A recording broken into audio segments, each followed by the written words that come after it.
Panalangin para sa araw ng Pasko. Sa ngalan ng Ama, ng Anak at ng Espiritu Santo. Amen.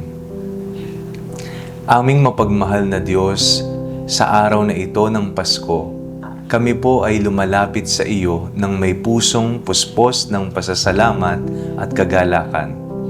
Salamat po sa dakilang regalo ng iyong pag-ibig, ang pagsilang ng iyong anak na si Jesus, ang aming tagapagligtas at liwanag ng sanlibutan. Ama naming nasa langit, salamat po sa iyong walang hanggang pag-ibig na nag-alay sa kanyang buktong na anak upang kami ay iligtas.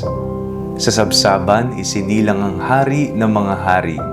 Ipinakita mo sa amin ang kababaang loob, habag at pag-asa na hindi kailanman kumukupas. Panginoong Jesus, salamat po sa iyong pagsunod sa kalooban ng Ama. Sa iyong pagsilang, tinuruan mo kami kung paano magmahal. Ang magmahal ng walang hinihiling na kapalit. Ang pagmamahal kahit may pagsasakripisyo. Ang magmahal lalo na sa mga may hirap, nangungulila at nangangailangan. O banal na Espiritu, salamat po sa iyong patnubay at presensya sa aming mga buhay. Ikaw ang nagbibigay lakas sa aming pananampalataya, nagpapaalala sa amin ng tunay na diwa ng Pasko, ang diwa ng pagbibigayan, pagkakaisa at kapayapaan.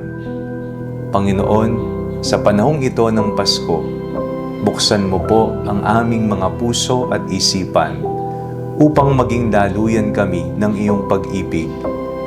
Tulungan mo kaming ibahagi ang diwa ng Pasko sa pamamagitan ng mabubuting gawa, sa pagtulong sa mga nangangailangan, sa pagdamay sa mga nag-iisa, at sa pagbibigay pag-asa sa mga nawawalan ng lakas ng loob.